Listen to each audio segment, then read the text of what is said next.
The battlefield was a symphony of chaos. Gunfire ringing through the air, the sound of artillery thundering in the distance, and the screams of soldiers caught in the crossfire. Dust and smoke swirled in the air, blotting out the sun as if the planet itself was mourning the violence below. This was the third consecutive day of fighting on the planet Zero's 4, a strategically significant world caught in a brutal civil war. The war had been dragging on for months, and the mercenaries had been hired to tip the scales in favor of one of the factions.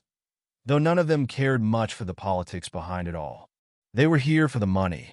David "Dagger" Hayes, a battle-hardened mercenary with a reputation for ruthless efficiency, crouched behind a rocky outcrop, his eyes scanning the horizon through the scope of his sniper rifle. He was a man of few words, preferring to let his actions speak for him.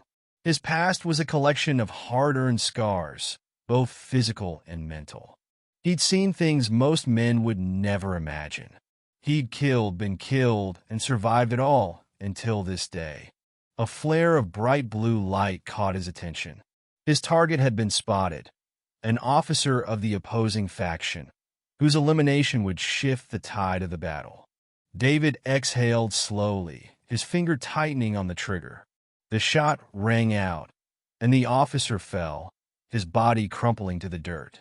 Another victory in a long list of them. But then, something unexpected happened.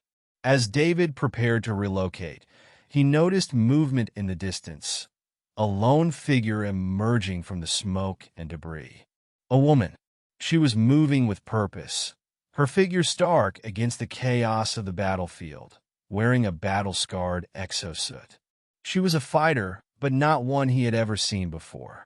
Her movements were graceful, almost regal, as she made her way through the battlefield with the confidence of someone who belonged. David's instincts kicked in. He had to protect her. Without thinking, he grabbed his rifle and moved quickly, using the smoke and wreckage for cover. He didn't know who she was, but no one deserved to fight alone in a war like this. Not even a soldier, and certainly not a woman in the middle of this chaos. He reached her just in time, tackling her to the ground as a volley of laser fire rained down from the enemy lines. "Stay down," David shouted, pinning her to the dirt as the sounds of battle raged on around them.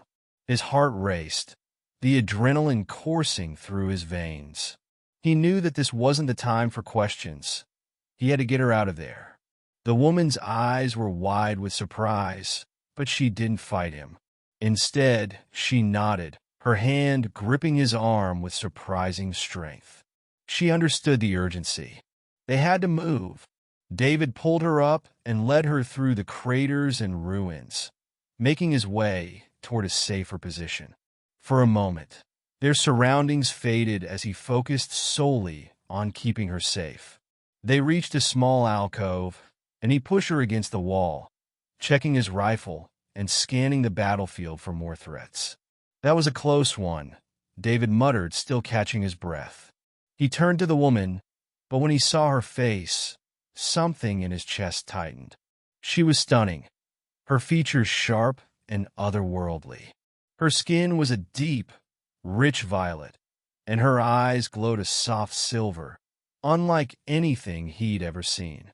She was beautiful, but it was her calm, unshakable demeanor that struck him most. Despite the destruction surrounding them, she held herself with an air of composure and strength. "What's your name?" David asked, wiping sweat from his brow. She didn't immediately respond, her gaze focused on the horizon. But then she met his eyes, and in that moment he saw something he couldn't explain: intensity, wisdom, and a quiet power. "I'm not who you think I am," she said, her voice steady but carrying a hint of sorrow. "I'm not just a soldier. I'm the ruler of this planet." David's mind raced. A queen? Here? On the battlefield? Before he could respond, a loud explosion rocked the ground beneath them. The woman grabbed his arm, pulling him toward the relative safety of a ruined building. It was clear that there was no time for explanations now. They had to survive the next few minutes, at least. The firefight raged on for hours, with David and the alien woman, whose name was revealed to be Queen Elora, moving between strategic points, taking shelter in crumbling buildings and ruined vehicles. During brief moments of respite, she told him her story. Elora wasn't just any queen. She was the last of her kind, the last living heir to the throne of the planet Zero's 4. Her people, the Lycer, had been an ancient and powerful race, masters of advanced technology and peaceful coexistence. But a civil war had torn their civilization apart, and the factions vying for control of the planet had hunted her down, hoping to eliminate the royal bloodline to ensure their own domination. As Elora spoke, David's mind reeled. She was royalty, a queen in exile. He had no idea what he was getting involved in. All he knew was that he couldn't let her die here, not after all she'd shared with him. There was something about her, something that made him want to protect her above all else. Finally, after what felt like an eternity, the battle reached its climax. With the help of David's tactical expertise and Elora's hidden influence, they managed to infiltrate the enemy's command center.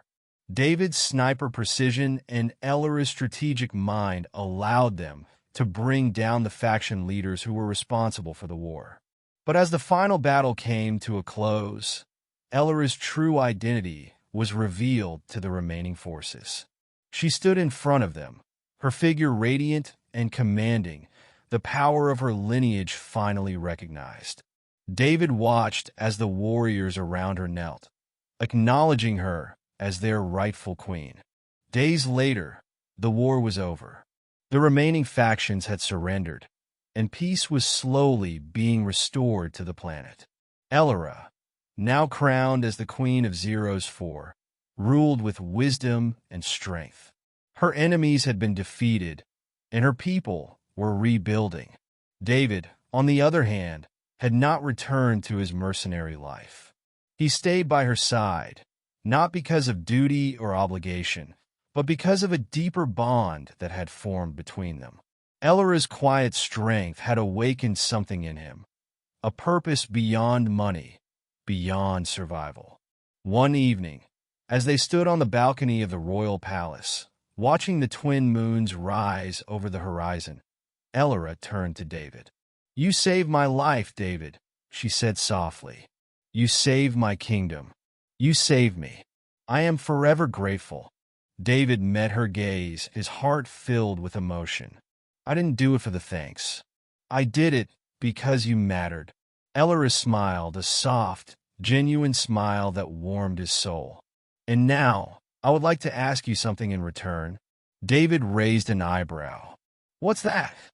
"Stay with me," she said, her voice low and sincere. "Stay here by my side. Help me rebuild. Help me lead." David looked at her, his heart pounding in his chest. He hadn't expected this, but he didn't hesitate. He had found something on this planet he had never expected: love, purpose, and a place where he truly belonged. "I will stay," he said, taking her hand in his. "I'll stay with you." And so, David Hayes, the mercenary who had unknowingly saved an alien queen, became her protector, her partner, and her equal. Together, they ruled the planet Zero's 4, rebuilding it from the ashes of war, leading with love and strength.